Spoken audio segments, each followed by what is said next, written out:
কে বলবে এই ছেলে নিজেই তার মায়ের হত্যাকারী? নৃশংসভাবে নিজের গর্ভধারিণী মাকে হত্যা করে ডিপ ফ্রিজে লুকিয়ে রেখে নির্লিপ্তভাবে এভাবেই সবার সাথে কথা বলছিলেন ১৯ বছর বয়সী মাদ্রাসা পড়ুয়া ছেলে সাদ বিন আজিজার রহমান। দাবি করেছিলেন ডাকাতেরা হত্যা করেছে তার মাকে। এই বাসা ওই বাসা উপরে সব জায়গায় খুঁজে যখন পাইনি, আমার কি যেন মনে হলো আমি ফ্রিজটা উঠেছিলাম। ফ্রিজ উঠানোর পরে দেখতেছি মা নিজের মুখ বাঁধা, হাত পিছনে বেঁধে রাখছিল, মুখও বাঁধা ছিল, গলায় হালকা প্রেশার মতো ছিল। ওখান থেকে তো বের করে নিয়ে আমরা হসপিটালে গেছি।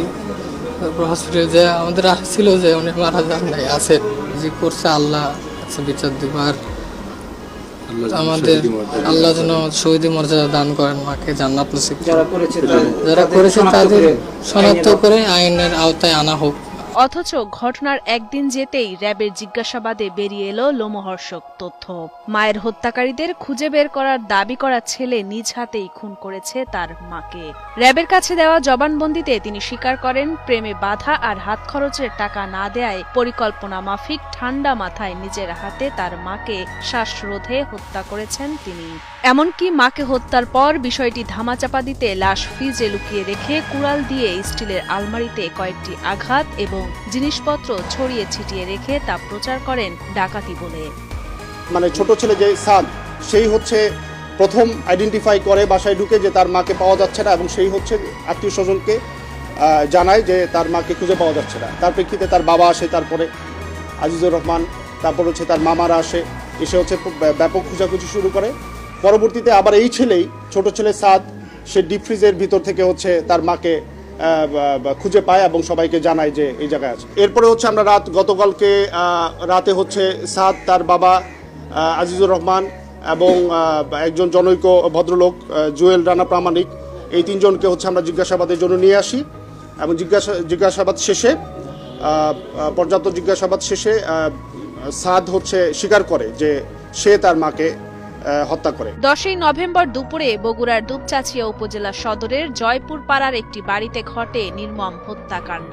মূলত মাকে মেরে ফেলার বিষয়টি ধামাচাপা দিতেই ডাকাতির ঘটনা সাজায় ছেলে সাদ। তবে ঘটনার ছায়া তদন্তে নেমে সিসিটিভির ফুটেজ আর সাদের দেয়া বর্ণনায় অমিল খুঁজে পায় র্যাব। তারপরই গত রাতে সাদ সহ তার বাবা ও একজনকে জিজ্ঞাসাবাদের জন্য নেওয়া হয়।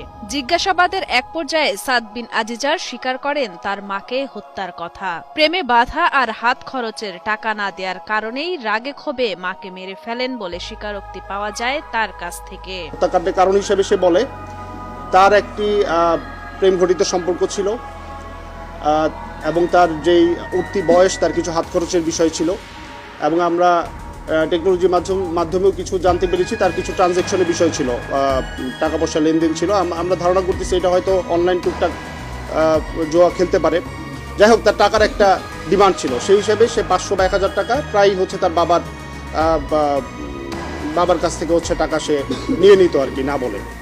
এখন এইটা তার মার কাছে বেশ কয়েকবার ধরাও খেয়েছে এবং এটা নিয়ে তাদের ভিতরে বেশ বাকবিতণ্ডা, ঝগড়া এগুলো হয়েছে। এগুলোর প্রেক্ষিতে তার মার সাথে তার একটা ক্ষোভ ছিল মার উপরে।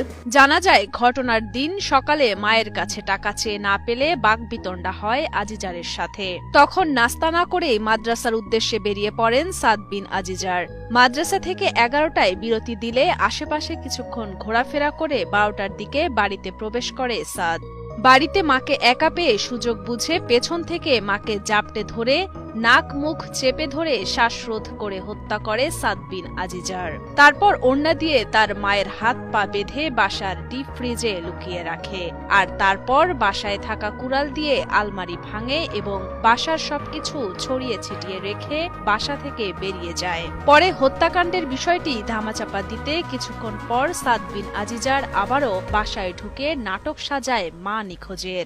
11টার দিকে যখন বিরতি দেয়, মাঝখানে যে বিরতিটা, সেখানে হচ্ছে সে মাদ্রাসা থেকে চলে এসে আশেপাশে ঘোরাফেরা করে এবং 12টার দিকে হচ্ছে সে বাসায় ঢুকে নিজের যে চাবি, ওই চাবি খুলে ঢুকে হচ্ছে দেখতে পায় তার মা হচ্ছে বটি দিয়ে সবজি কাটাকুটি করতেছে, এবং আমরাও ঘটনাস্থল পরিদর্শন করে দেখেছি যে উনি দুপুরে রান্নার প্রস্তুতি নিচ্ছিলেন।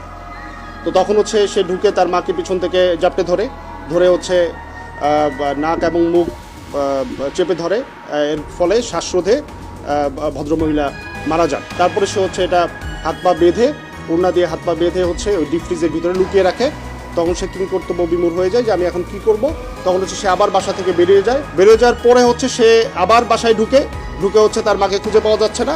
এবং তারপরে হচ্ছে সেই যে নাটকটা আর কি, যে আত্মীয় স্বজনকে কল দিয়ে যে আমার মাকে খুঁজে পাওয়া যাচ্ছে না, বাসায় এরকম ভাঙচুর হয়েছে, এখানে ডাকাতি হয়েছে বা ডাকাতি প্রচেষ্টা হয়েছে, এই পুরো নাটকটা হচ্ছে সে সাজায়। নিহত উম্মে সালমা ও মাওলানা আজিজার রহমান দম্পতির 2 ছেলে ও 1 মেয়ে। তাদের মধ্যে বড় ছেলে ও মেয়ে থাকেন ঢাকায়, আর ছোট ছেলে সাদ বিন আজিজারকে নিয়ে বগুড়ায় বসবাস করতেন এই দম্পতি।